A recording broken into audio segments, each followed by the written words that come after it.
Assalamualaikum warahmatullahi wabarakatuh. Kembali lagi di pembahasan masih terkait jin khaddam. Di part berapa ini ya? Berpart-part kita ya.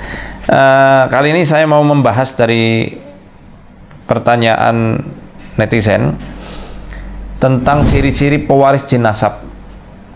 Jadi ada yang nanya tuh, gimana kita tahu kita punya khaddam apa enggak? Ngapain gitu ya? Ngapain? Ya enggak usah dideteksi juga, kalau misal nggak ada keluhan ya sudah ya, imsyi ala tul, jalan lurus saja, nggak usah dipikirkan apa yang belum pasti terjadi pada diri Anda ya. Cuma saya ada beberapa catatan yang saya tulis di buku saya Risalah Pelebur Jin Leluhur tentang ciri-ciri pewaris jin nasab ya. Saya bagi menjadi ciri umum dan ciri khusus. Ciri umumnya ya, ini Anda bisa konsultasikan lebih lanjut kepada saya atau ke tim saya di Arsadaya Daka Indonesia atau peruqyah-peruqyah yang ada di sekitaran Anda yang kompeten orangnya ya.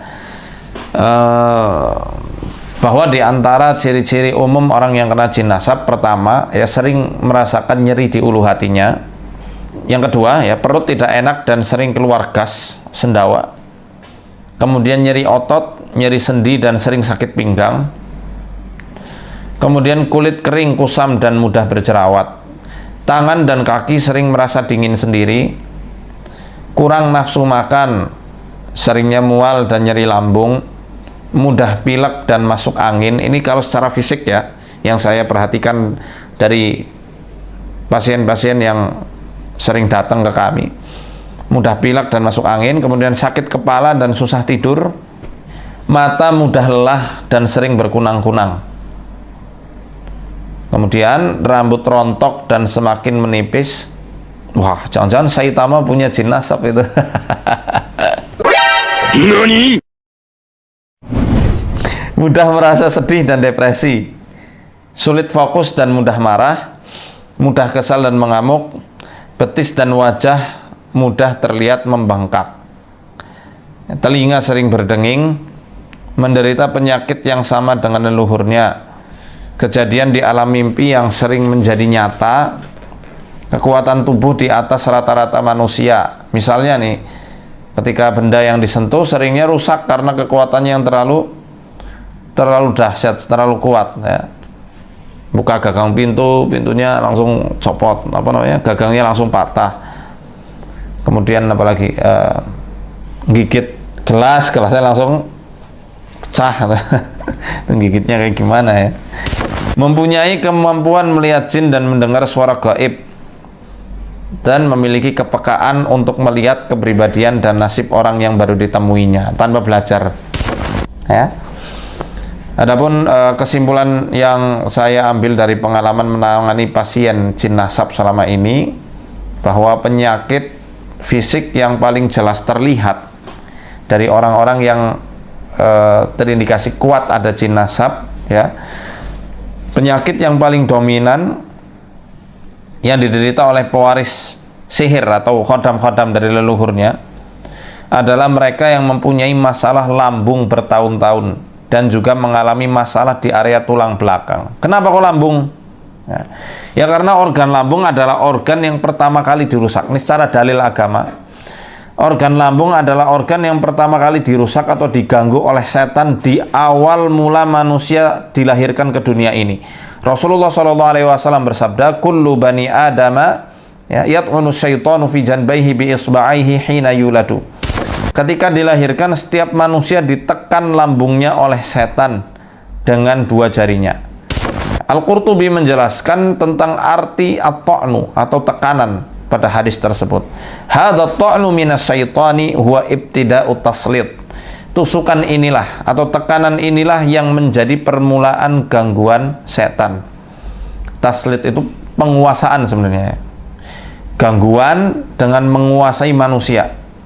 Makanya ketika gedenya, banyak manusia yang ribut dan buta mata hatinya gara-gara urusan lambung, urusan makanan, bunuh-bunuhan karena urusan perut, dan gila juga urusan perut. Maka ini yang menjadi magnet yang menjadikan manusia kesadaran dan juga rasanya itu terbawa ke area bawah. Tsumma radatnahu asfala safilin.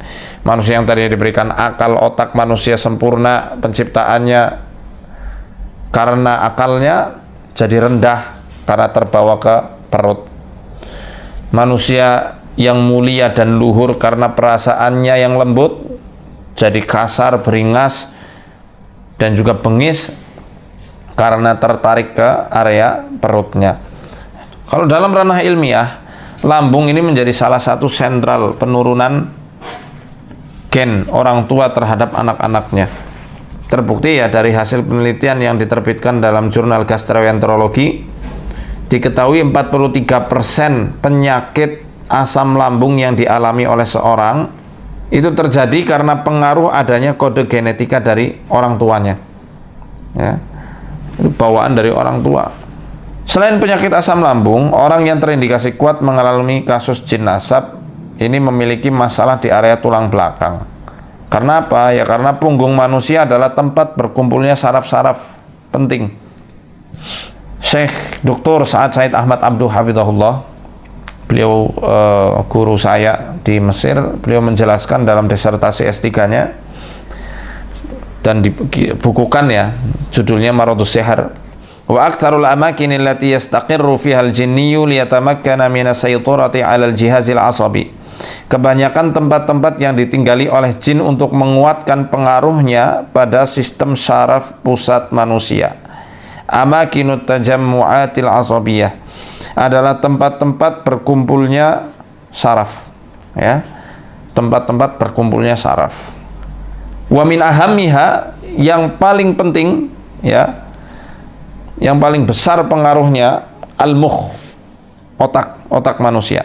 Wa asfalu umudil faqari, dan tulang belakang, ya, tulang punggung bagian paling bawah, atau kalau kita katakan tulang lumbal atau area pinggang. Hal inilah yang menjadikan sebab utama, ya, wa hadha huwa sababur ra'isiyyu fi su'uril maridi bisuda'id daimi wa alami al-dhahr.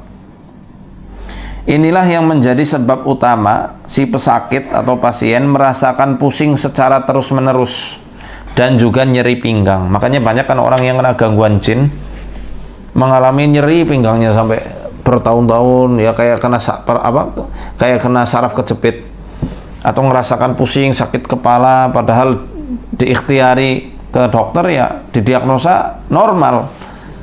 Ya.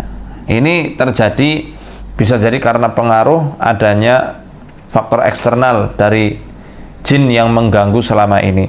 Ketika jin masuk dan menguasai area lumbal di tulang pinggang, maka korbannya yang saya teliti selama ini ya, akan mengalami gejala sebagai berikut. Pertama, sembelit, mudah masuk angin dan sering banget diare, mencret itu, karena pencernaannya jadi dingin, ya. Atau mengalami radang usus besar, sering mengalami kram otot, sulit nafas, ya, susah buang air kecil. Makanya saya sering kalau diagnosa aku tanya, ada sembelit atau enggak, ya, susah buang air kecil atau enggak, karena ada hubungannya, ya. Kemudian permasalahan di kandung kemih, masalah pada sirkulasi haid, ini sering banget terjadi pada wanita. Ya iyalah, laki-laki nggak mungkin ya. Sirkulasi haid pada wanita ini sering banget bagi wanita-wanita yang memang diganggu jin nasab, ya. Impoten temporer, ya, ini hanya saat hendak berhubungan intim aja dia nggak bisa perkasa. Ya, gunanya apa ya? Agar bercerai dengan istrinya supaya tidak harmonis lagi hubungannya.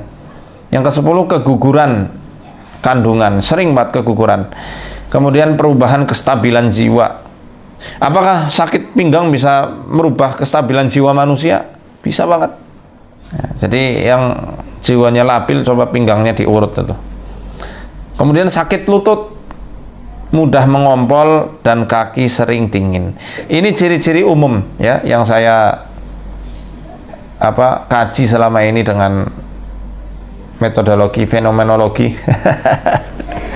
Ya, apa yang saya lihat dari kejadian di lapangan ya seperti ini kondisinya. Nah teman-teman, perhatikan karena sebentar lagi kita akan membahas karakteristik gangguan jin nasab dari sisi tugas. Di dalam pembahasan ini ya, kita akan menjelaskan tentang karakteristik gangguan jin nasab dari pola gangguan yang mereka lakukan kepada anak cucu majikannya. Karakter jin nasab yang saya rangkum dari beberapa pengalaman meruqyah selama beberapa tahun ini ya, pertama adalah karakter jin nasab pembela. Jin nasab pembela dipakai oleh para sesepuh untuk melengkapi kesaktiannya dalam hal berperang, bertarung, atau hanya untuk sekedar penjagaan. Di antara mitosnya, jin yang dipakai adalah candrabirawa atau bocah bajang, khodam harimau, kaki dan nini among, atau Nyai Roro Kidul. Karakter jin nasab pembela biasanya akan sangat reaktif saat ada orang yang menyakiti atau merendahkan tuannya. Dia akan melawan secara membabi buta semua orang yang membuat tuannya merasa tersinggung. Tak peduli sedang bercanda atau serius, dan tak peduli apakah yang menyinggung adalah orang yang dekat dengan majikannya atau orang lain yang tidak terlalu kenal. Tugas jin itu adalah membela dan melawan seluruh manusia yang membuat tuannya tersakiti, tersinggung, dan terendahkan harga dirinya tanpa pandang bulu. Jika dibiarkan secara terus-menerus, manusia yang diikuti jin nasab pembela akan kehilangan banyak teman karena sikapnya yang tak mau kalah dan angkuh. Pola kerja dan reaksi jin nasab pembela sebagai berikut. 1. Pembelaan melalui ucapan. Jin akan membantu tuannya untuk pandai mendebat orang yang dianggap memojokkan dan meremehkan dirinya, sehingga dia tidak mau kalah dalam meninggikan gengsinya dan tidak akan mundur untuk mempertahankan argumennya walau salah, walaupun argumennya salah dan dia ngerti itu salah. Hal ini bisa Anda deteksi pada anak sejak dini, terkhusus anak kecil di bawah 7 tahun yang temua kalau bahasa Banyumasannya. Temua itu ya anak kecil tapi sudah kelihatannya dewasa sekali. Dia pandai menasehati layaknya sesepuh dan sulit diarahkan. Gurunya dilawan, bahkan orang tuanya sendiri dilawan ketika orang tuanya atau gurunya itu menasehati. Kenapa? Ya karena dia menganggap dia lebih tua daripada orang yang menasehatinya. Ini kan tidak normal. 2. Pembelaan melalui fisik. Jin akan memicu kekuatan manusia berlipat ganda. Dia akan mengejar dan menghajar orang yang telah menyakiti tuannya melalui fisik tuannya tersebut. Karakternya seperti candrabirawa. Semakin diserang atau dikasari, dia akan semakin kuat dan bisa melakukan hal yang lebih kasar serta lebih beringas. Oleh karenanya, dalam menghadapi tipe jin semacam ini dibutuhkan ketenangan, kelembutan, dan kesabaran yang ekstra. 3. Pembelaan melalui pengaruh gaib. Jin akan memfasilitasi pengaruh ain dari ucapan, sentuhan, dan pandangan tuannya, sehingga apa yang diucapkan menjadi tajam dan nyata. Orang Jawa mengatakan hal ini sebagai mandi. Mandi adalah si pahit lidah ya, apa yang diucapkan menjadi nyata, sumpah-sumpahnya menjadi nyata. Dia akan membela secara gaib saat tuannya memiliki karakter pendiam, namun ada sifat dendam yang tersembunyi di hatinya. Saat tuannya tersakiti atau tersinggung, spontan mengucapkan celaka dia, maka orang yang diucapkan celaka itu akan jatuh, akan celaka betulan. Nah, ini diantara cara-cara mereka itu membela tuannya. Yang kedua adalah jin nasab pembisik. Jin nasab pembisik ya adalah jenis-jenis jin yang suka membisikkan ramalan-ramalan kejadian masa depan kepada orang yang dia ikuti. Jin akan mengabarkan kejadian-kejadian yang belum terjadi melalui mimpi maupun melalui khotirah. Khotirah adalah siratan dalam hati. Jin itu juga membantu manusia untuk mengetahui apa yang terjadi pada individu orang yang dijumpainya, baik masalah karir, jodoh, bisnis, dan nasibnya. Karena kemampuannya itu, orang-orang menganggapnya memiliki karomah dari Allah Ta'ala, dituakan dan didengarkan seluruh petuahnya, serta dituruti seluruh apa yang dia mau. Fenomena kesyirikan yang sangat membuat iblis bahagia, sehingga iblis akan menambah daya kesaktian temannya di alam manusia agar dapat lebih banyak menipu serta menggelincirkan manusia dari hidayah Allah Ta'ala. Jin pembisik biasanya terundang melalui amalan-amalan bid'ah yang dilakukan untuk menggapai suatu kemampuan meramal dan membaca hal yang gaib. Oleh karena itu, kebanyakan jenis jin pembisik adalah jenis jin at-tayyar, jenis jin penerbang. Selanjutnya ada jin nasab pengasih. Ilmu pengasihan adalah ilmu mahal yang tak diberikan setan secara cuma-cuma. Namun lain halnya ya untuk anak-anak yang diturunkan ilmu pengasihan dari orang yang pernah mengadakan perjanjian dengan setan. Dia diberikan ilmu pengasihan secara gratis untuk memikat dan menggoda manusia agar bermaksiat kepada Allah Ta'ala. Pengasihan itu efeknya lebih umum daripada pelet. Jika ilmu pelet itu ditujukan hanya untuk satu orang yang ditargetkan, maka ilmu pengasihan ini akan memikat seluruh orang yang melihatnya. Kita bisa perhatikan dengan seksama orang yang memiliki daya pengasihan sebenarnya mempunyai tampang yang biasa-biasa saja, tidak terlalu cantik atau tidak terlalu tampan, namun kehadiran dan sosoknya akan membuat luluh siapa saja yang berhadapan dengannya, kecuali orang-orang yang Allah rahmati dan Allah selamatkan. Ciri-ciri jin nasab yang menurunkan ilmu pengasihan: 1. Daya pikat sangat tinggi, percaya diri kebablasan hingga tak punya malu, hobi selfie dan bercermin, gila pujian dan selalu berhasrat untuk selalu disanjung, kejiwaan yang labil, mempunyai karakter tersembunyi, kewibawaan yang sangat tinggi, yakni saat dia berbicara semua orang akan terpikat walau dia bicara tanpa ilmu dan tanpa retorika. Wajah berubah-ubah, terkadang cantik mempesona, terkadang tua seperti nenek-nenek, terkadang bercahaya, terkadang kusam dan gelap. Jin nasab penagih hutang. Hutang tidak selamanya dibebankan oleh orang yang melakukan ritual pesugihan dengan bangsa jin. Namun hutang yang kita akan bahas di sini adalah hutang secara menyeluruh dari orang-orang yang mengadakan ritual dengan bangsa jin untuk berbagai macam hajat dan keperluan, baik untuk ilmu kesaktian, praktek terawangan, ramalan, ilmu pengasihan, kedikdayaan, kewibawaan, kenaikan pangkat, jabatan, kekuasaan, dan lain sebagainya. Hutangnya pun berbeda-beda, tergantung apa yang disyaratkan oleh setan melalui perantaraan dukun maupun interaksi langsung dengan pelaku ritual tersebut.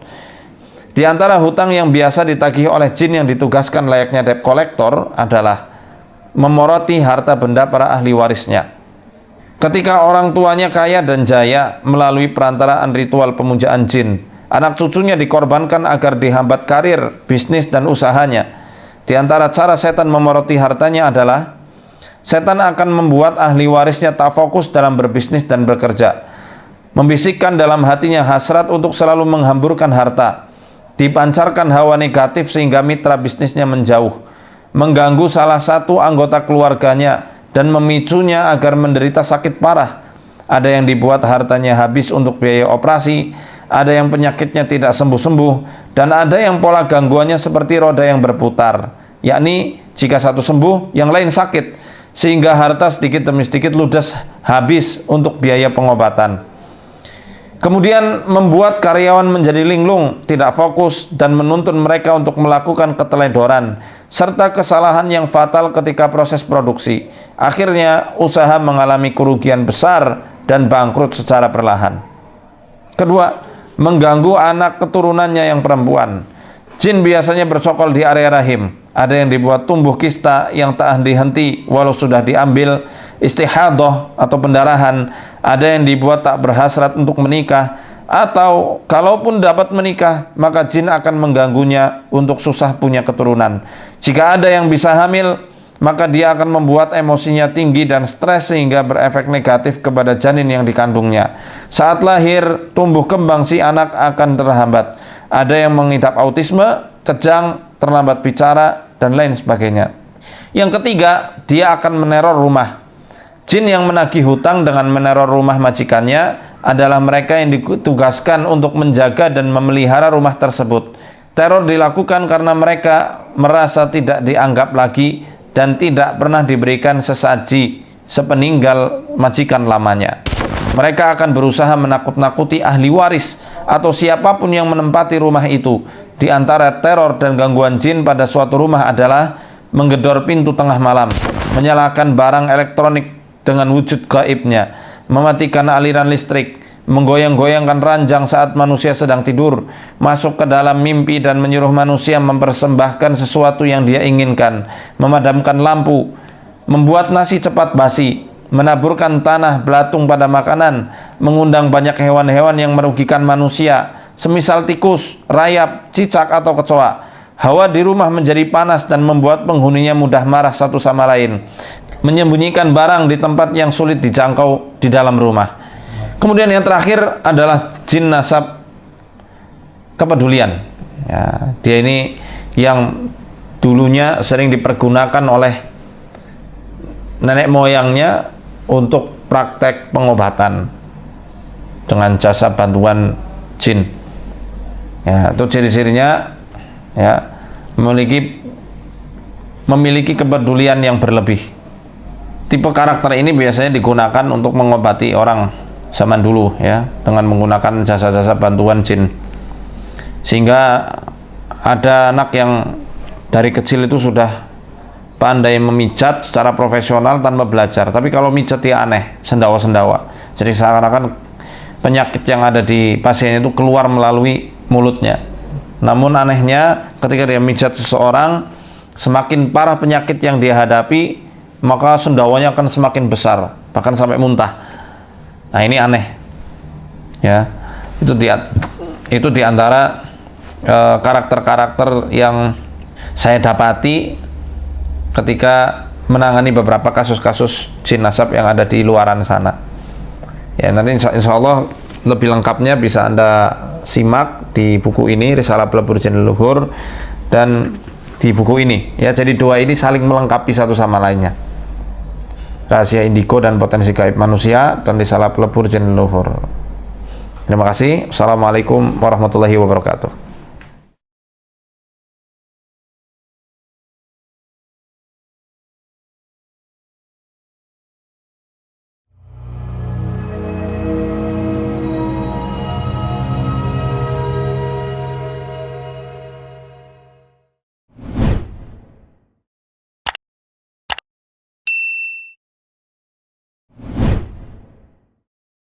Assalamualaikum warahmatullahi wabarakatuh. Kembali lagi di pembahasan masih terkait jin khaddam. Di part berapa ini ya? Berpart-part kita ya. Kali ini saya mau membahas dari pertanyaan netizen tentang ciri-ciri pewaris jin nasab. Jadi ada yang nanya tuh, gimana kita tahu kita punya khaddam apa enggak? Ini ngapain gitu ya? Ngapain? Ya enggak usah dideteksi juga, kalau misal nggak ada keluhan ya sudah ya, imsyi ala tul, jalan lurus saja, nggak usah dipikirkan apa yang belum pasti terjadi pada diri Anda ya. Cuma saya ada beberapa catatan yang saya tulis di buku saya, Risalah Pelebur Jin Leluhur, tentang ciri-ciri pewaris jin nasab ya. Saya bagi menjadi ciri umum dan ciri khusus. Ciri umumnya ya, ini Anda bisa konsultasikan lebih lanjut kepada saya atau ke tim saya di Arsa Daya Daga Indonesia atau peruqyah-peruqyah yang ada di sekitaran Anda yang kompeten orangnya ya. Bahwa di antara ciri-ciri umum orang yang kena jin nasab, pertama ya, sering merasakan nyeri di ulu hatinya. Yang kedua ya, perut tidak enak dan sering keluar gas, sendawa. Kemudian nyeri otot, nyeri sendi dan sering sakit pinggang. Kemudian kulit kering, kusam dan mudah berjerawat. Tangan dan kaki sering merasa dingin sendiri. Kurang nafsu makan, seringnya mual dan nyeri lambung. Mudah pilek dan masuk angin. Ini kalau secara fisik ya, yang saya perhatikan dari pasien-pasien yang sering datang ke kami. Mudah pilek dan masuk angin, kemudian sakit kepala dan susah tidur. Mata mudah lelah dan sering berkunang-kunang. Kemudian rambut rontok dan semakin menipis. Wah, jangan-jangan Saitama punya jin nasab itu. Nani? Mudah merasa sedih dan depresi. Sulit fokus dan mudah marah. Mudah kesal dan mengamuk. Betis dan wajah mudah terlihat membengkak. Telinga sering berdenging. menderita penyakit yang sama dengan leluhurnya, kejadian di alam mimpi yang sering menjadi nyata, kekuatan tubuh di atas rata-rata manusia. Misalnya nih, ketika benda yang disentuh seringnya rusak karena kekuatannya yang terlalu dahsyat, terlalu kuat. Ya. Buka gagang pintunya langsung copot, gagangnya langsung patah. Kemudian apalagi gigit gelasnya langsung pecah. Gigitnya kayak gimana ya? Mempunyai kemampuan melihat jin dan mendengar suara gaib, dan memiliki kepekaan untuk melihat kepribadian dan nasib orang yang baru ditemuinya tanpa belajar. Ya. Adapun kesimpulan yang saya ambil dari pengalaman menangani pasien jin nasab selama ini, bahwa penyakit fisik yang paling jelas terlihat dari orang-orang yang terindikasi kuat ada jin nasab, ya, penyakit yang paling dominan yang diderita oleh pewaris sihir atau khodam-khodam dari leluhurnya adalah mereka yang mempunyai masalah lambung bertahun-tahun dan juga mengalami masalah di area tulang belakang. Kenapa kok lambung? Ya karena organ lambung adalah organ yang pertama kali dirusak. Ini secara dalil agama. Organ lambung adalah organ yang pertama kali dirusak atau diganggu oleh setan di awal mula manusia dilahirkan ke dunia ini.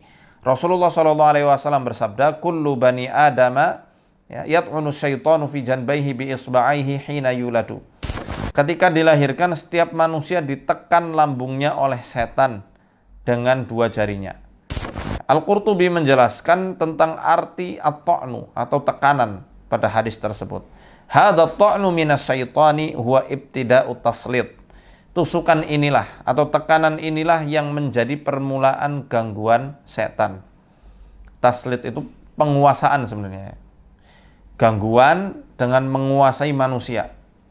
Makanya ketika gedenya banyak manusia yang ribut dan buta mata hatinya gara-gara urusan lambung, urusan makanan, bunuh-bunuhan karena urusan perut, dan gila juga urusan perut. Maka ini yang menjadi magnet yang menjadikan manusia kesadaran dan juga rasanya itu terbawa ke area bawah. Tsumma radatnahu asfalas safilin.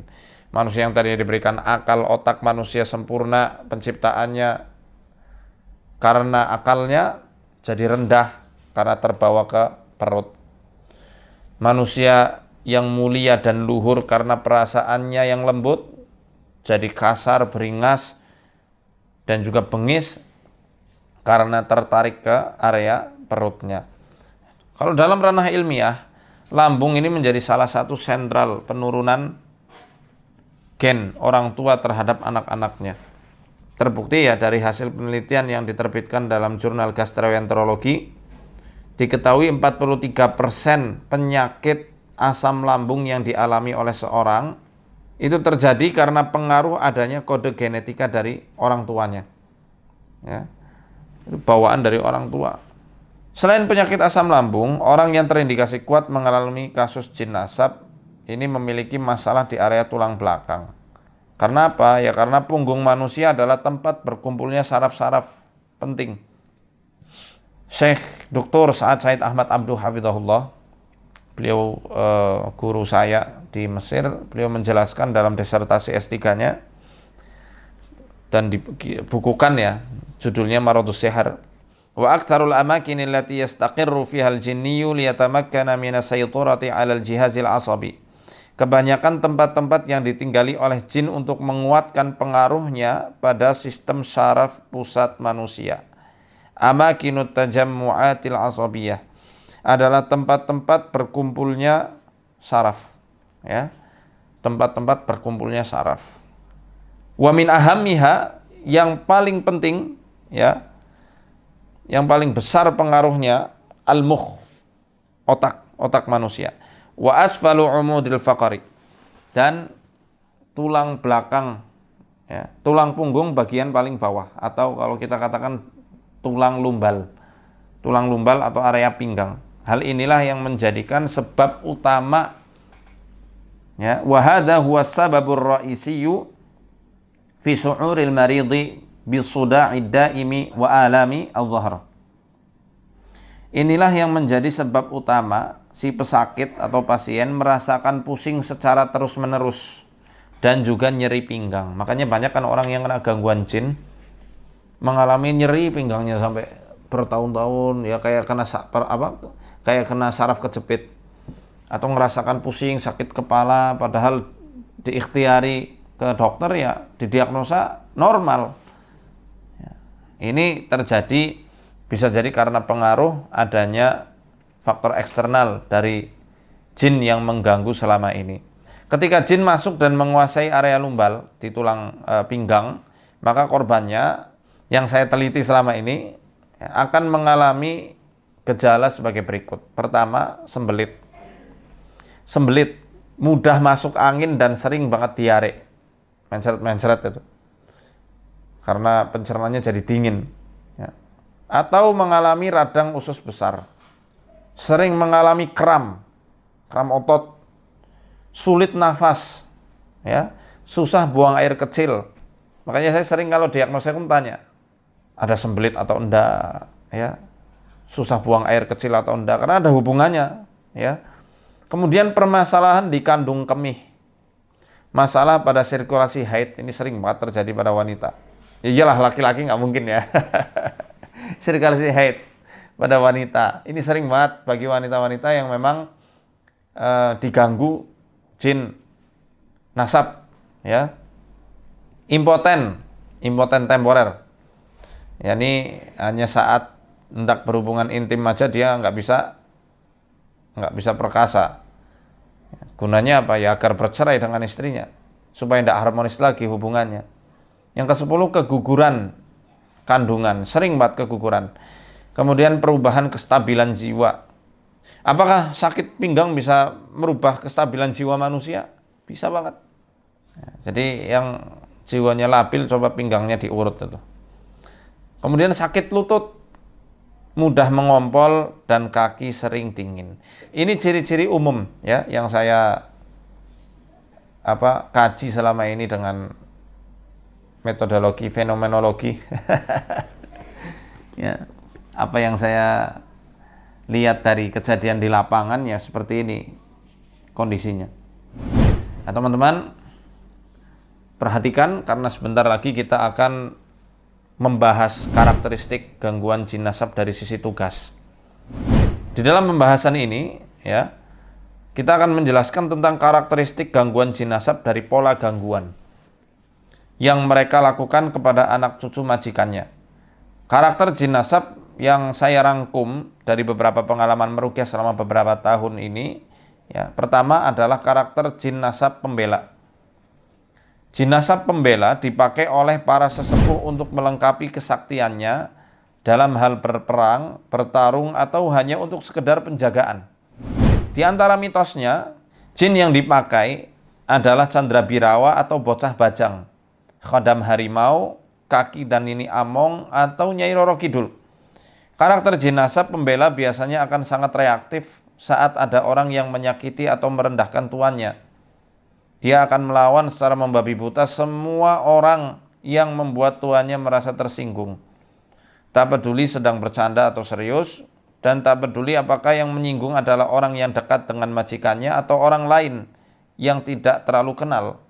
Tugas jin itu adalah membela dan melawan seluruh manusia yang membuat tuannya tersakiti, tersinggung, dan terendahkan harga dirinya tanpa pandang bulu. Jika dibiarkan secara terus-menerus, manusia yang diikuti jin nasab pembela akan kehilangan banyak teman karena sikapnya yang tak mau kalah dan angkuh. Pola kerja dan reaksi jin nasab pembela sebagai berikut. 1. Pembelaan melalui ucapan. Jin akan membantu tuannya untuk pandai mendebat orang yang dianggap memojokkan dan meremehkan dirinya, sehingga dia tidak mau kalah dalam meninggikan gengsinya dan tidak akan mundur untuk mempertahankan argumennya walau salah. Walaupun argumennya salah dan dia ngerti itu salah. Hal ini bisa Anda deteksi pada anak sejak dini, terkhusus anak kecil di bawah 7 tahun yang temua kalau bahasa Banyumasannya.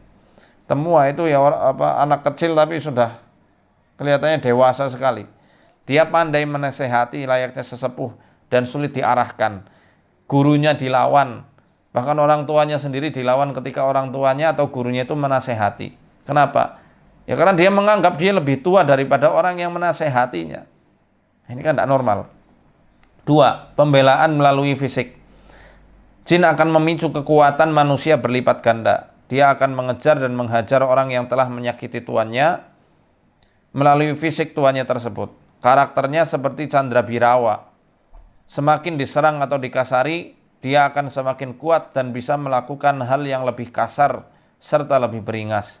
Oleh karenanya, dalam menghadapi tipe jin semacam ini, dibutuhkan ketenangan, kelembutan, dan kesabaran yang ekstra. 3. Pembelaan melalui pengaruh gaib. Jin akan memfasilitasi pengaruh ain dari ucapan, sentuhan, dan pandangan tuannya, sehingga apa yang diucapkan menjadi tajam dan nyata. Orang Jawa mengatakan hal ini sebagai mandi. Mandi adalah si pahit lidah. Ya, apa yang diucapkan menjadi nyata. Sumpah-sumpahnya menjadi nyata. Dia akan membela secara gaib saat tuannya memiliki karakter pendiam, namun ada sifat dendam yang tersembunyi di hatinya.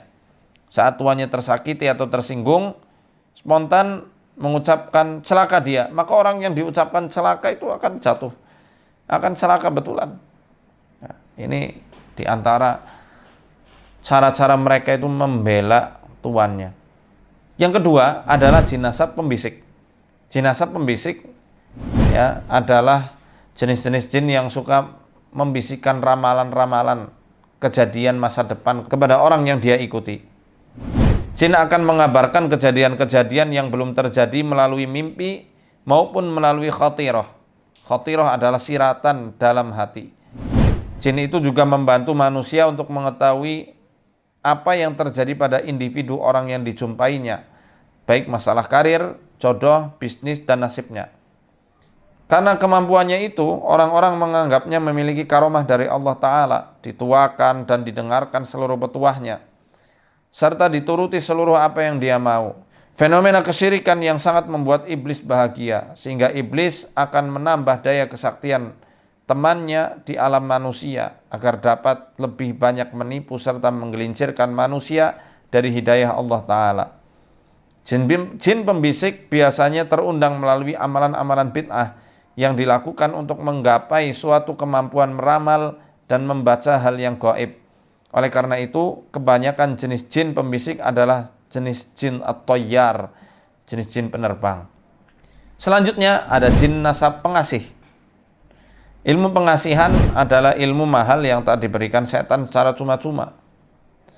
Namun lain halnya ya untuk anak-anak yang diturunkan ilmu pengasihan dari orang yang pernah mengadakan perjanjian dengan setan.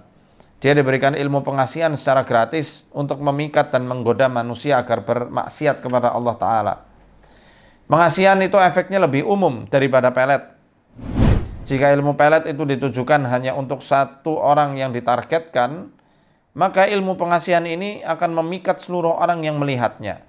Kita bisa perhatikan dengan seksama orang yang memiliki daya pengasihan. Sebenarnya mempunyai tampang yang biasa-biasa saja. Tidak terlalu cantik atau tidak terlalu tampan. Namun kehadiran dan sosoknya akan membuat luluh siapa saja yang berhadapan dengannya. Kecuali orang-orang yang Allah rahmati dan Allah selamatkan. Ciri-ciri jin nasab yang menurunkan ilmu pengasihan. 1. Daya pikat sangat tinggi. Percaya diri kebablasan hingga tak punya malu. Hobi selfie dan bercermin. Gila pujian dan selalu berhasrat untuk selalu disanjung. Kejiwaan yang labil. Mempunyai karakter tersembunyi. Kewibawaan yang sangat tinggi. Yakni saat dia berbicara semua orang akan terpikat. Walau dia bicara tanpa ilmu dan tanpa retorika. Wajah berubah-ubah. Terkadang cantik mempesona. Terkadang tua seperti nenek-nenek, terkadang bercahaya, terkadang kusam dan gelap. Jin nasab penagih hutang. Hutang tidak selamanya dibebankan oleh orang yang melakukan ritual pesugihan dengan bangsa jin. Namun, hutang yang kita akan bahas di sini adalah hutang secara menyeluruh dari orang-orang yang mengadakan ritual dengan bangsa jin untuk berbagai macam hajat dan keperluan, baik untuk ilmu kesaktian, praktek terawangan, ramalan, ilmu pengasihan, kedikdayaan, kewibawaan, kenaikan pangkat, jabatan, kekuasaan, dan lain sebagainya. Hutangnya pun berbeda-beda, tergantung apa yang disyaratkan oleh setan melalui perantaraan dukun maupun interaksi langsung dengan pelaku ritual tersebut. Di antara hutang yang biasa ditagih oleh jin yang ditugaskan layaknya debt collector adalah memoroti harta benda para ahli warisnya. Ketika orang tuanya kaya dan jaya melalui perantaraan ritual pemujaan jin, anak cucunya dikorbankan agar dihambat karir, bisnis, dan usahanya. Di antara cara setan memoroti hartanya adalah setan akan membuat ahli warisnya tak fokus dalam berbisnis dan bekerja, membisikkan dalam hatinya hasrat untuk selalu menghamburkan harta, dipancarkan hawa negatif sehingga mitra bisnisnya menjauh, mengganggu salah satu anggota keluarganya, dan memicunya agar menderita sakit parah. Ada yang dibuat hartanya habis untuk biaya operasi, ada yang penyakitnya tidak sembuh-sembuh, dan ada yang pola gangguannya seperti roda yang berputar, yakni jika satu sembuh, yang lain sakit, sehingga harta sedikit demi sedikit ludes habis untuk biaya pengobatan. Kemudian membuat karyawan menjadi linglung, tidak fokus, dan menuntun mereka untuk melakukan keteledoran, serta kesalahan yang fatal ketika proses produksi. Akhirnya usaha mengalami kerugian besar dan bangkrut secara perlahan. Kedua, mengganggu anak keturunannya yang perempuan. Jin biasanya bersokol di area rahim. Ada yang dibuat tumbuh kista yang tak henti-henti walau sudah diambil istihadah atau pendarahan. Ada yang dibuat tak berhasrat untuk menikah, atau kalaupun dapat menikah, maka jin akan mengganggunya untuk susah punya keturunan. Jika ada yang bisa hamil, maka dia akan membuat emosinya tinggi dan stres sehingga berefek negatif kepada janin yang dikandungnya. Saat lahir, tumbuh kembang si anak akan terhambat. Ada yang mengidap autisme, kejang, terlambat bicara, dan lain sebagainya. Yang ketiga, dia akan meneror rumah. Jin yang menagih hutang dengan meneror rumah majikannya adalah mereka yang ditugaskan untuk menjaga dan memelihara rumah tersebut. Teror dilakukan karena mereka merasa tidak dianggap lagi dan tidak pernah diberikan sesaji sepeninggal majikan lamanya. Mereka akan berusaha menakut-nakuti ahli waris atau siapapun yang menempati rumah itu. Di antara teror dan gangguan jin pada suatu rumah adalah menggedor pintu tengah malam, menyalakan barang elektronik dengan wujud gaibnya, mematikan aliran listrik, menggoyang-goyangkan ranjang saat manusia sedang tidur, masuk ke dalam mimpi dan menyuruh manusia mempersembahkan sesuatu yang dia inginkan, memadamkan lampu, membuat nasi cepat basi, menaburkan tanah belatung pada makanan, mengundang banyak hewan-hewan yang merugikan manusia, semisal tikus, rayap, cicak, atau kecoa. Hawa di rumah menjadi panas dan membuat penghuninya mudah marah satu sama lain. Menyembunyikan barang di tempat yang sulit dijangkau di dalam rumah. Kemudian yang terakhir adalah jin nasab kepedulian. Ya, dia ini yang dulunya sering dipergunakan oleh nenek moyangnya untuk praktek pengobatan dengan jasa bantuan jin. Ya, itu ciri-cirinya ya, memiliki kepedulian yang berlebih. Tipe karakter ini biasanya digunakan untuk mengobati orang zaman dulu ya, dengan menggunakan jasa-jasa bantuan jin. Sehingga ada anak yang dari kecil itu sudah pandai memijat secara profesional tanpa belajar. Tapi kalau mijat dia aneh, sendawa-sendawa. Jadi seakan-akan penyakit yang ada di pasiennya itu keluar melalui mulutnya. Namun anehnya ketika dia mijat seseorang, semakin parah penyakit yang dia hadapi, maka sendawanya akan semakin besar, bahkan sampai muntah. Nah, ini aneh. Ya.